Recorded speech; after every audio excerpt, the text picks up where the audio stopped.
And hello, my Facebook friends and Blake Media listeners as well. This is Dr. Joe Blake here with Blake Media, where we're helping you get your point across.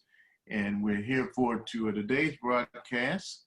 And want to let you know that we're going to share some things today about the here and now, the now and later.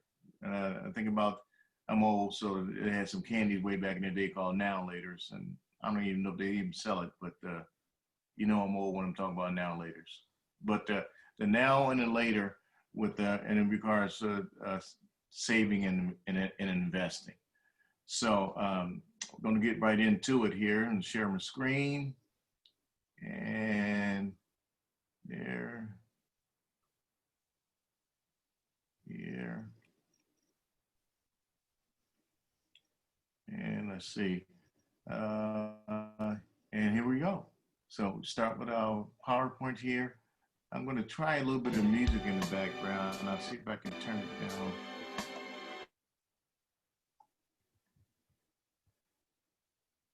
That didn't work out, did it?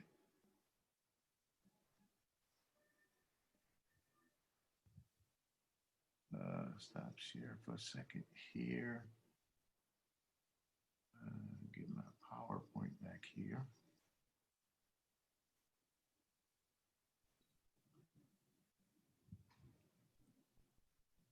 Share.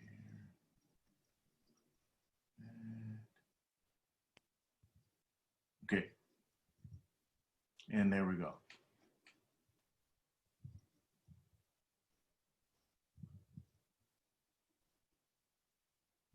Okay, here we go. Okay, so we start out again with Joseph Building Financial Literacy and do a little bit of recap so we can make sure we're still on track with what we're learning and what we're getting information from. And beginning with the model again. And I know you may have heard this and seen it already, but again, repetition makes the model real to us, and it also gets in you know, infused in our brains so we have the understanding and know it and know it and know it. Right? Hearing and hearing and hearing it embeds it in our brain. So there's the full this is the decision model here. So you have knowledge, actionable knowledge, then there's behavior. So there's three, so you get the knowledge and then you got the behavior. So that knowledge you want to, at the end, influence that behavior. Inside of the model, you have the skills that you want to learn. There's the stewardship, basics, investing, borrowing, protecting. And so that's within that model. Those stages that you have to learn as a continuous process. And as you learn and exercise your skills in each one of those stages, you can do those things on initially it may take on a monthly basis, could be on a quarterly basis or semi-annual basis, then an annual basis as you learn and understand the different things within those steps in that model. And then and that's when you learn it and you understand it. Then we have the behavior model, and within the behavior model, you're looking at if you're making the right economic changes, if those changes are having the right financial effect, if the money is piling up, and then if it's monetarily flawed, if you're looking to become a millionaire overnight, that's not happening. It takes time to build wealth. And then it's unrealistic. If you're thinking that you're going to hit the lotto, or you think that you're trying to make 10,000 coming to 10,000 to 30 or 50,000 within 6 months, that takes time to build wealth. And then if what you're doing, recreating if what you're doing, can someone else recreate what you're doing and have the same results or better? You want to be able to recreate what you're actually doing and someone else, meaning could be your kids, and they recreate and have the same results, sustainable results that you're having, sustainable results. So that's the behavior model, and you use the behavior model with the shopping cart. You look at that model and you implement that model within each step of the decision model here to make sure you're doing the right changes.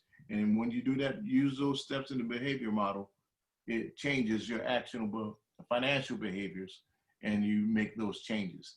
And the idea is to correct and detect errors in your financial life. Okay.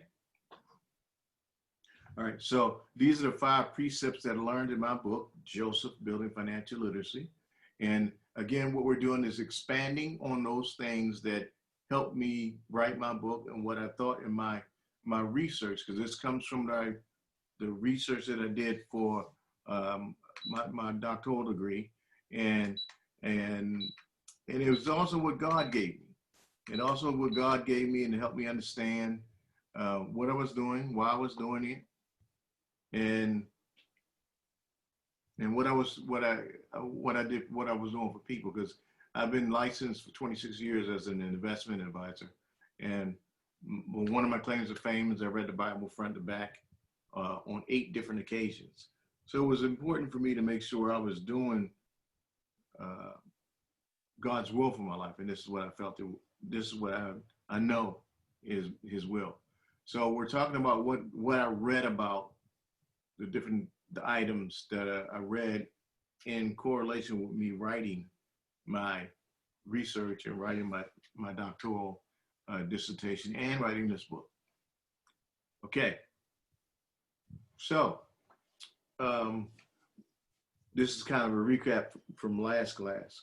We talked about religion as a determinant of economic behaviors that we have. And we mentioned that Evelyn Lear was one of the books that I wrote. Evelyn Lear is a university professor at University of Illinois. And she had talked about religiosity. And this is just like a refresher. She talked about involvement in religious activities and how that involvement in religious activities, the purpose for it, in her mind, and this is bringing it into the beginning of recent era, is to accumulate intellectual capital. You want to get ideas in your mind and understand what it's for and how that influences our that active involvement influences our activity as it relates to financial behavior. And that's how in religion, in a sense. The other article that we talked about last week was from Kenneth Bolden, and in his thoughts, it was avoiding sin and staying out of bad trouble, so to speak. So it's not to say you don't do those. You want to avoid sin, but that was a premise of his. There's nothing wrong with that, but at the same time, you want to go to church and use that information that you learn for gaining some intellectual capital. Now, here's a video that's gonna, well, not yet, let me see. Yep, this video is gonna give us a little. This is you. This is a synopsis of what religiosity does for the individual and helps the individual get that intellectual capital and make them a better person.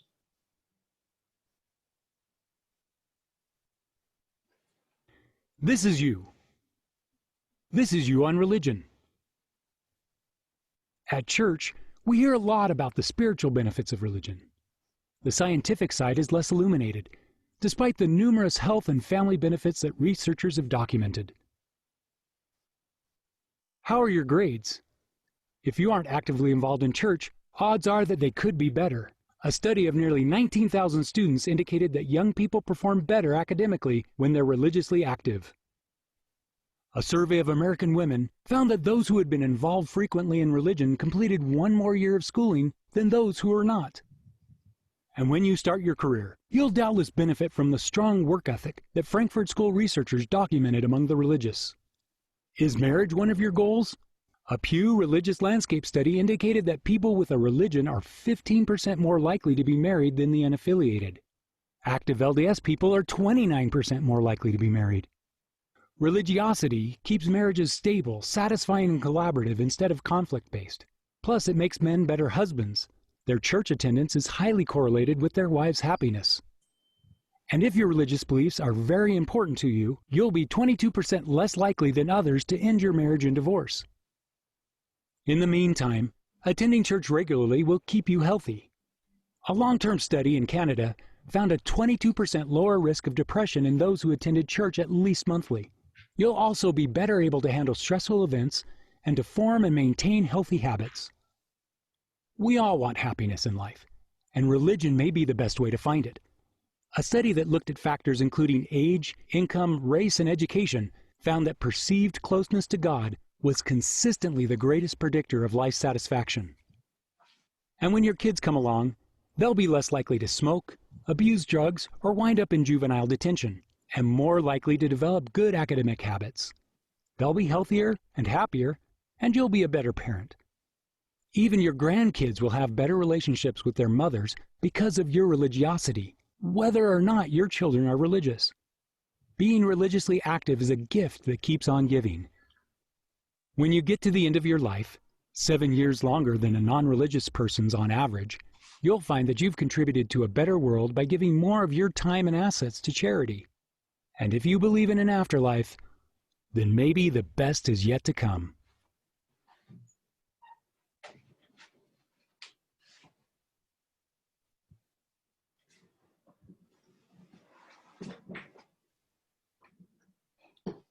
Okay, so that's just a kind of a good picture of what religion and how it influences your life and how it can influence your life economically as well.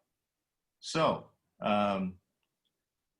this is another term that I read about, and this is from Thaler. And actually, Thaler had a couple of articles that influenced my writing as I was doing my research. So he talked about here was mental accounting. And I know I used some technical terms, but that was part of the doctoral process of writing. But I'll make things simple as we go along. But mental accounting is another concept that I've read about. Now, with mental accounting, that's is a cognitive operation where we use in households to organize or evaluate and keep track of activities or spending things or spending patterns that we have in our life or in our homes. And so with mental accounting, we place like monetary expenditures in buckets or envelopes, and as a means of spending things in a habitual fashion. And I'm quite sure some of you may have heard of this or may have done this yourselves, that okay, we're gonna put this money over here in this bucket right here. We'll use this envelope method right here to spend. So what the retailers do is they understand that, we do that. So they in turn, when they price things, they'll put it in the small incremental buckets for us to kind of somewhat fall into. And then we grab onto that, and then we kind of grab it and not pay attention to the bigger picture of it, and we get caught. And it's not necessarily, it's not their fault, so to speak, but they just they put the hook out there and they catch us. And if we're not aware to it and we're not paying attention to it and we get hooked, boom. It's really not their fault. We just fell right into it, and we end up paying a price for it. And we get mad and upset, but that's that mental accounting. That's that mental accounting. And once we get hooked, once we get in there, it's like too late.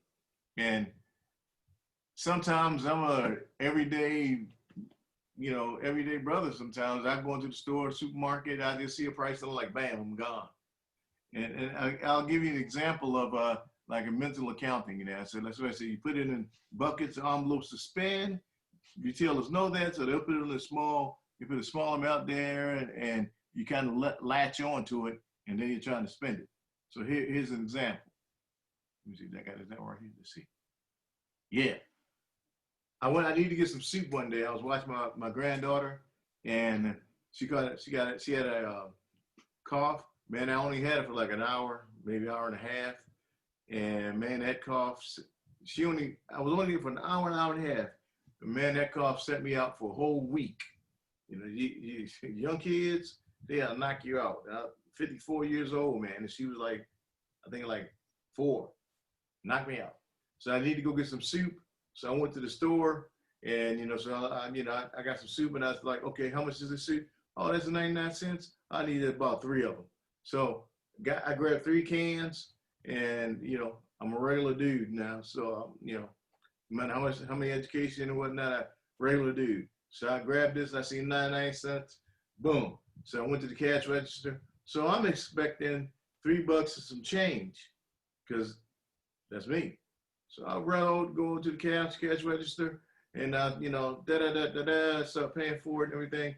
And it was like $5 and some $5. Are you crazy? How you gonna have $5? This is 99 cents right there. And then the lady wanted to, no, that's not 99 cents. Well, it says there is 99 cents a can. What are you talking about? And then she said, no, that's only if you buy. And if you look here, it says if you buy eight or more, then it's 99 cents. So they got me caught with that mental bucket. I said, I seen 99 cents, and I was like, oh my goodness, man. I'm seeing that 99. So that bold print giveth, it gave me the idea with the 99 cents, but that fine print, sure enough, took it away. And I was like, oh man, you know, I got that when I seen that happen to me. I said, all right, I'm gonna pay $5 for these 3 cans. But I went to my car, and I was like, man, I cannot believe I let that happen to me. After I paid for it, I got in my car. I had to go back into the store and take a picture of this, so I can be able to tell you guys this today.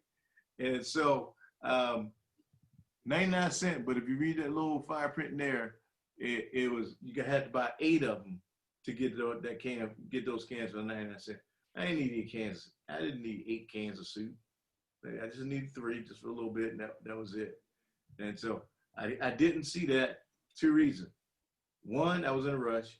2, I didn't have my glasses, you know. So, you know, after a while, I got contacts on, and I still need reading glasses. And I did not see the buy 8 or more because it's too small. And so they can get us with that mental accounting, because they'll put the bold print there. You'll see the bold, but that little small stuff in the middle, you ain't gonna see that.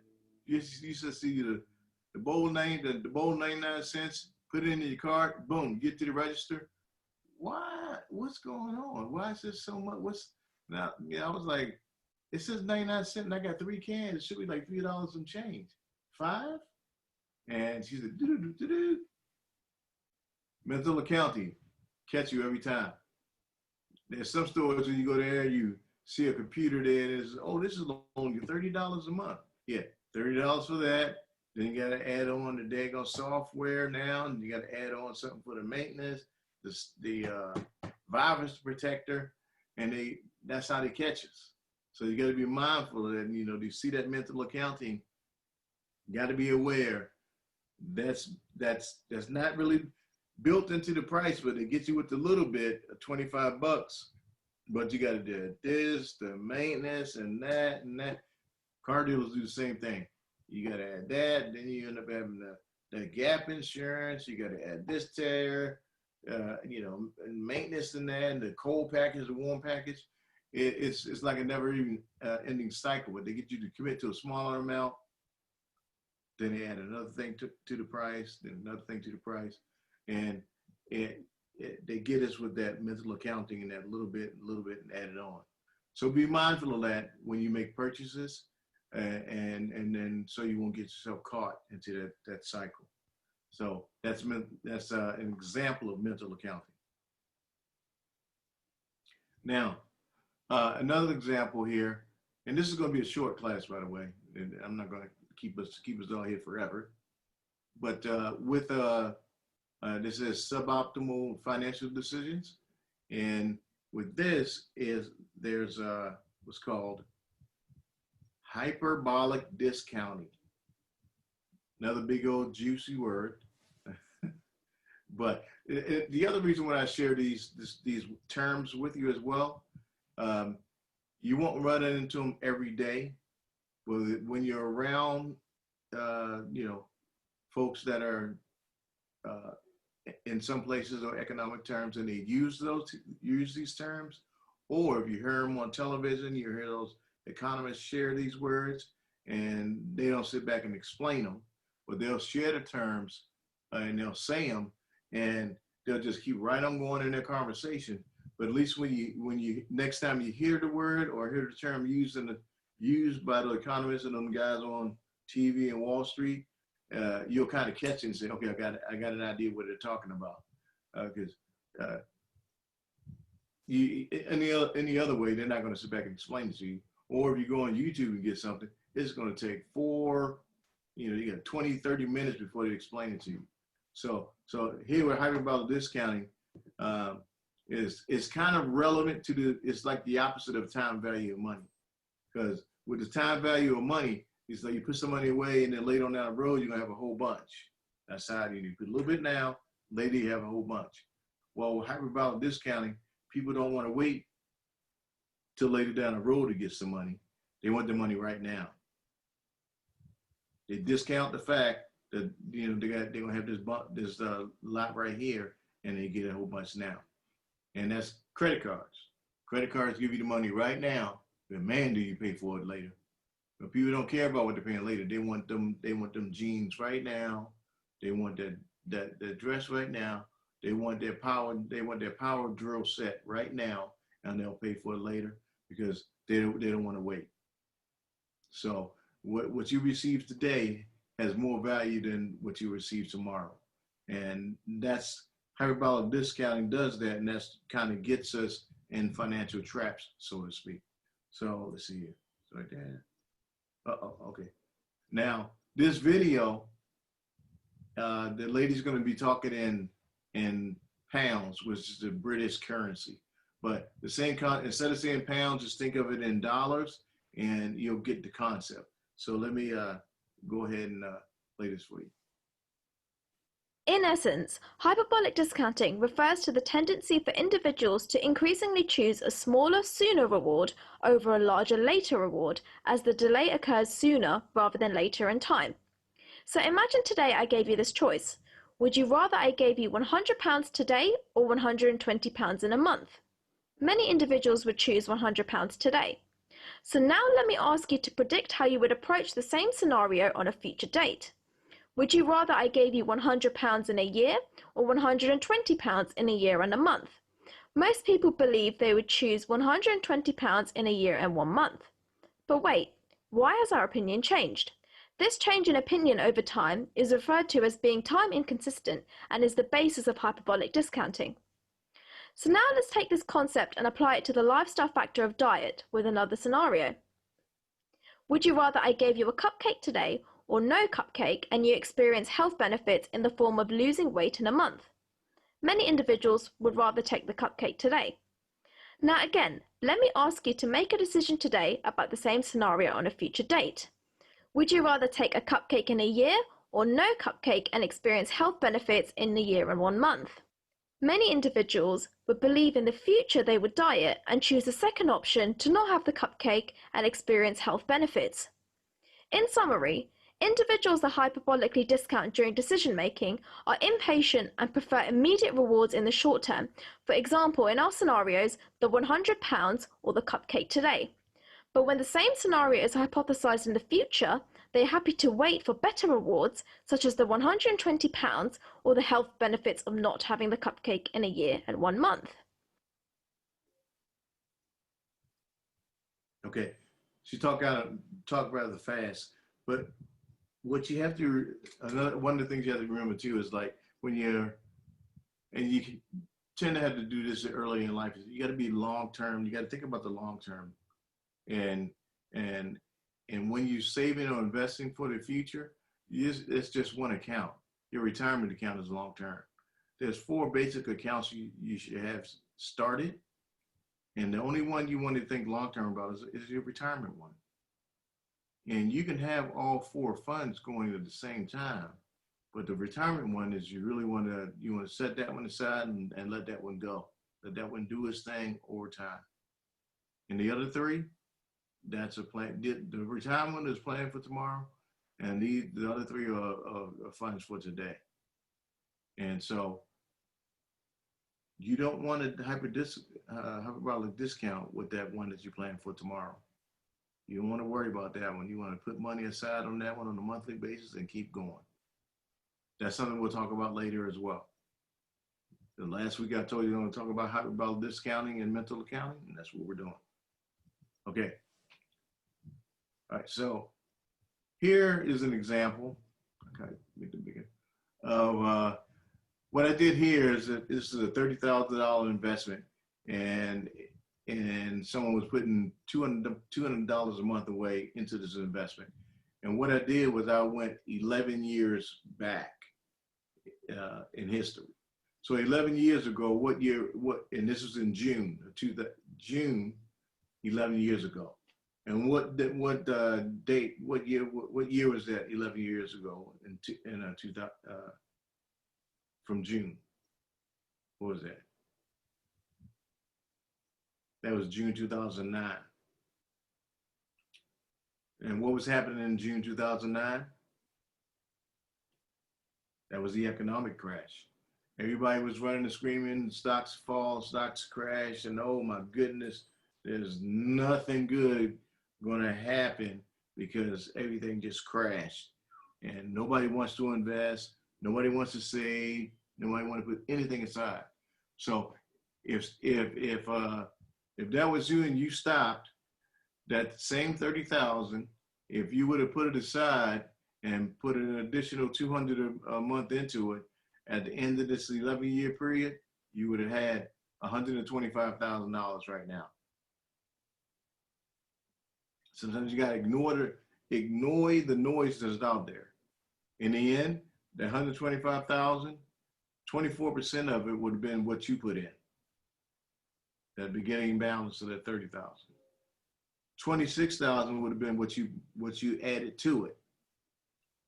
But 55% would have been gains. The growth on your money would have been more than half of what you put in. So that's where that long-term looking, that long-term aspect of it, that's what's there. So you had to take the emotional roller coaster, get off that emotional roller coaster and let time, let the economy do its thing, because it always goes up, always goes down, and it always comes back. Always. And get off the emotional roller coaster, stop watching TV because it's going to drive you crazy. And if you let the emotional roller coaster take over, you won't have a good ride. You won't. And it'll scare you, and it'll get you away from your ultimate goal, which is financial independence and creating generational wealth for your family. And this is the next to the last slide. This is a picture from the market, and also give you some of the headlines of the things that happened. And this goes back from 1972 to 2000, and I think there's 18 there. And these are some of the headlines. In 72, there was a budget deficit. 82, double-digit unemployment. 89, oil spill. Up to 2008, stock market there was a meltdown. And in 2000, there was a tech bubble burst. But just look at it. From 72, the market did do this up and down, but over time, it ended up still up. People look at it now and they say, oh my goodness, the stock market is down. the stock market is doing horrible. But if you look at your phone and go to that stock app right now, the market is at 27,000. The Dow Jones. This is one measure. There's like 29 other ones. One measure, 27,000. And if you go back to, I think it was like 1980 something, 1980 was like 1,200. So it went from 1,200. That's like you think of it as a speedometer. It was going 1,200 miles an hour, and now it's going 27,000 miles an hour. And that's what time is. And then there's a scripture. I'm gonna have to get to see you next time, but it says, "As long as the earth remains, there'll be seed time and harvest. Night and day." Same thing. You plant your seed in 1972. You give it some time, and at the end, then you reap your harvest. So that's always there. Always there. Plant your seed, give it some time, and reap your harvest. So the market will be there. It may change form at some point, but for right now, until someone else builds a better mousetrap, we got the market, and you want to take advantage of it while it's there. Until something else comes along better. That's the plan that we have now, and it's been there for over 100 years. Okay, all right. So just to recap. Again, we're learning these things because it's actionable knowledge. You got to get new information in your life about finance. Got to get another book, read a book. Good book to read is Joseph, Building Financial Literacy. You can get it on Amazon. You can just type in Dr. Joseph Blake Jr. and my book will come up, or you can put in just Joseph, Building Financial Literacy. You can order the book there. If you go to my website, which is BlakeMediaLLC.com, if you go to my website, you can order the book from me directly, and I'll actually sign your book, and you can get an authorized copy of it, and I'll sign it and address it to you.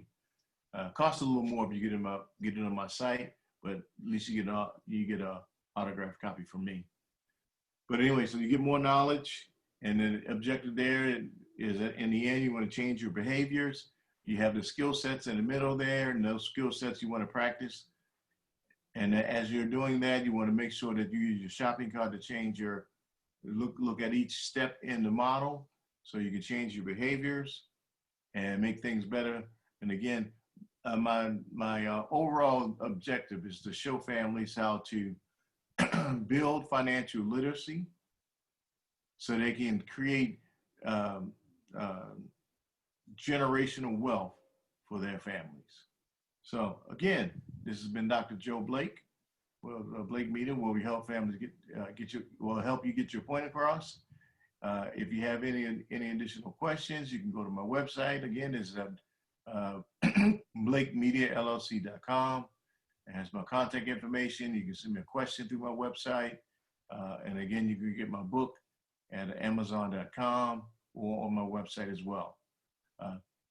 I hope you guys got some information from the day's training, and we will see you again on next Saturday at 11 a.m. And this is Dr. Blake saying, have a wonderful weekend, and I'll see you next week.